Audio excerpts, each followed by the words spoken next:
کو ہم انبیاء کرام سے افضل جانتے ہیں، کوئی ڈر کوئی خوف نہیں ہے، اس لیے کہ قرآن و سنت کے مطابق بات کر رہے ہیں۔ 2 حدیثیں پڑھوں گا، 1 آیت پڑھوں گا، سمجھے؟ لہذا علیہ السلام علی کے نام کے ساتھ لکھنا بالکل ٹھیک ہے، لکھنا چاہیے۔ بعض اہل سنت بھائی لکھتے ہیں کرم اللہ وجہہ الکریم، علی کرم اللہ وجہ، علی جس کے چہرے پہ اللہ کا کرم۔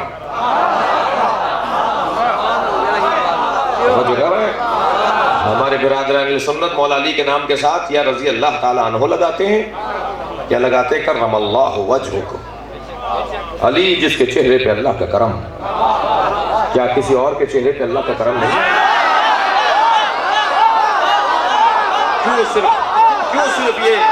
کیوں صرف یہ جملہ مولا علی کے نام کے ساتھ آتا ہے؟ اس کی وجہ یہ ہے کہ علی نے کسی بت کے آگے سر نہیں جھکایا۔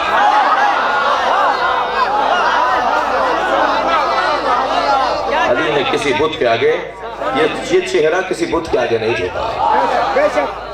کوئی 70 سال میں مسلمان ہوا، کوئی 40 سال میں مسلمان ہوا، علی دنیا میں آنے سے پہلے نبی کا کلمہ پڑھ چکے تھے۔ ایک آیت ایک حدیث ہو گئی، پیغمبر نے فرمایا العلماء امتی افضل من انبیاء بنی اسرائیل۔ پیغمبر تو ایک سے زیادہ کو چاہتے ہیں کہ انبیاء بنی اسرائیل سے افضل ہو۔ علماء جمع ہے، یا علماء کی فہرست تم بتاؤ یا چہادہ معصومین کے نام ہم بتاتے ہیں۔ میری امت کے علماء انبیاء بنی اسرائیل سے افضل ہیں۔ ایک حدیث۔ دوسری حدیث سن لیجئے، من اراد ان ينظر الى آدم فی علمہ، جو یہ چاہتا ہے کہ آدم کو ان کے علم کو، آدم کے علم کو دیکھے، جو یہ چاہتا ہے کہ ابراہیم کی خلقت کو دیکھے، جو یہ چاہتا ہے موسیٰ کی ہیبت کو دیکھے، جو یہ چاہتا ہے عیسیٰ کی طہارت کو دیکھے، جو یہ چاہتا ہے انبیاء کرام کے کمالات کو دیکھے، فَلْيَنْظُرْ إِلَىٰ عَلِيِّ بْنِ أَبِي طَالِبٍ۔ جو تمام انبیاء کرام کے کمالات کو ایک جگہ دیکھنا چاہتا ہے وہ علی کو دیکھ لے۔ یہ پیغمبر کی حدیث ہے، پیغمبر کی حدیث ہے، پیغمبر اکرم کی حدیث ہے۔ معلوم یہ ہوا کہ انبیاء کرام اور علی بن ابی طالب کا مقام یہ والی کیسے تھا۔ یہ 2 حدیثیں ہو گئی، ایک آیت لے لیجئے۔ جناب فخر الدین رازی تفسیر کبیر کے اندر آیہ مباہلہ کی تفسیر لکھتے ہوئے کیا لکھ رہے ہیں؟ وہ کہتے ہیں علی کا مقام بہت بلند ہے، جس فضیلت کو دیکھو بڑی دکھائی دیتی ہے، مگر تمام فضیلتوں میں علی کی سب سے بڑی فضیلت یہ ہے کہ علی کو اللہ نے نبی جیسا بنایا ہے۔ فَمَنْ حَاجَّكَ مِنْ بَعْدِ مَا جَاءَكَ مِنَ الْعِلْمِ فَقُلْ تَعَالُوا نَدْعُ أَبْنَاءَنَا وَأَبْنَاءَكُمْ وَنِسَاءَنَا وَنِسَاءَكُمْ وَأَنفُسَنَا وَأَنفُسَكُمْ ثُمَّ نَبْتَهِلْ وَنَجْعَلْ لَعْنَةَ اللَّهِ عَلَى الْكَاذِبِينَ۔ جب دلیل آ جانے کے بعد تمہاری بات نہ مانے ہیں میرے نبی، تو ان سے کہہ دو کہ کل تم اپنے بیٹوں کو لاؤ، ہم اپنے بیٹوں کو لاتے ہیں، تم اپنے بیٹوں کو لاؤ، ہم اپنی عورتوں کو لاتے ہیں، تم اپنی عورتوں کو لاؤ، ہم اپنے نفسوں کو لاتے ہیں، تم اپنے نفسوں کو لاؤ۔ ثم نبتہل، اس کے بعد مباہلہ کریں گے، وَنَجْعَلْ لَعْنَةَ اللَّهِ عَلَى الْكَاذِبِينَ، اور ہم اللہ کی لعنت کو جھوٹوں پر بھیجیں گے۔ لعنت اللہ کی ہے، بھیجیں گے اہل بیت۔ توجہ کر رہے ہیں آپ؟ پھر ہم جھوٹوں پر اللہ کی لعنت بھیجیں گے۔ عزیزان گرامی، میں نے ایک جملہ کہا ہے کہ فرقے 2 ہی ہیں، حسینیت یا یزیدیت۔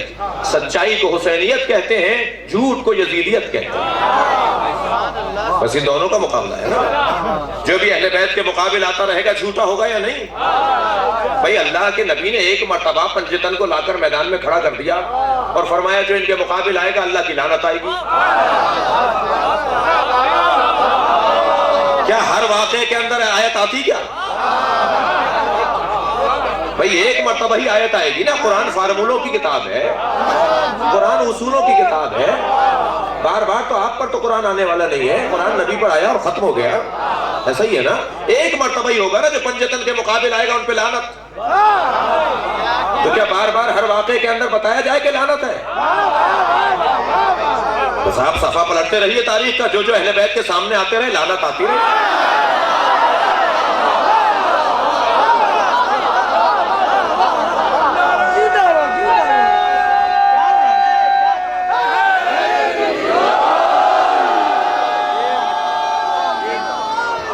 جناب فخر الدین رازی ہمارے سنی بھائیوں کے بڑا معتبر نام، وہ کہتے ہیں علی کا کمال یہ ہے کہ اللہ نے علی کو نبی جیسا بنایا، نفس پیغمبر۔ 2 حدیثوں کے بعد آیت سنا رہا ہوں جی، نبی جیسا۔ تو آپ خود بتائیے ہمارے نبی انبیاء سے افضل تھے یا نہیں؟ ہمارے نبی تمام انبیاء سے افضل ہیں، علی نبی جیسا ہے۔ لا نبی عبادی، پیغمبر نے فرمایا علی تم میری جان ہو، مجھ جیسے ہو، تمہارے بغیر میرا گزارا نہیں ہے۔ توجہ کر رہے ہیں؟ لیکن بس فرق اتنا ہے کہ تم میرے بعد کوئی نبی نہیں آنے والا، تم سب کچھ ہو، عصمت میں بھی، ہدایت دینے میں بھی، طہارت میں بھی، ذمہ داریوں میں بھی، حسن و جمال میں بھی، کمالات علمیہ میں بھی۔ لا نبی عبادی، مگر میرے بعد کوئی نبی آنے والا نہیں ہے۔ علی سب کچھ ہے، نبی نہیں ہے۔ نفس پیغمبر، قرآن نے کہا ہے۔ عزیزان گرامی، بہت ساری قرآن کی آیات جو اہل بیت کے فضائل میں ہیں، بعض ضمیر فروش مفسروں نے وہ جو ہے تفسیر لکھتے وقت بالکل ایسے نظر انداز کر دیا جیسے آیت ہی نہیں دیکھی۔ افسوس ہوتا ہے جب اہل بیت کے فضائل کی آیت آتی ہے، قرآن میں 300 سے زیادہ اہل بیت پیغمبر کے فضائل پر آیتیں ہیں جی۔ اس کہانی کا پورا نام کیا ہے مولانا؟ شواہد تنزیل والے جو ہیں،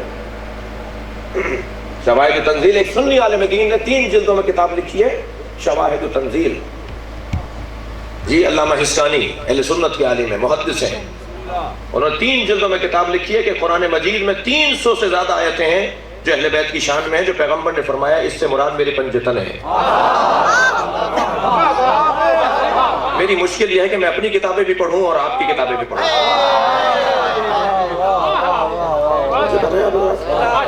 بڑے ادب سے بات کر رہا ہوں، ویسے بھی ممبر سے ادب ہی رہے گا اور ممبر کے نیچے بھی ادب ہی رہے گا۔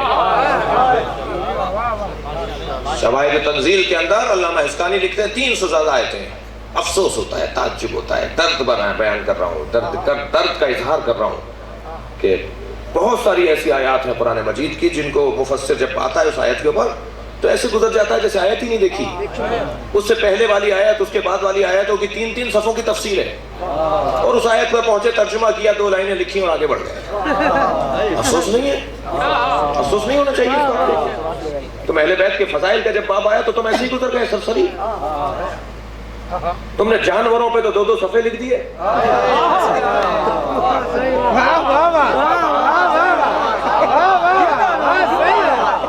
جب اہل بیت کا فضائل آئے، اہل بیت کا مقام آیا تو آپ ایسے ہی گزر گئے۔ افسوس ہے، افسوس ہے۔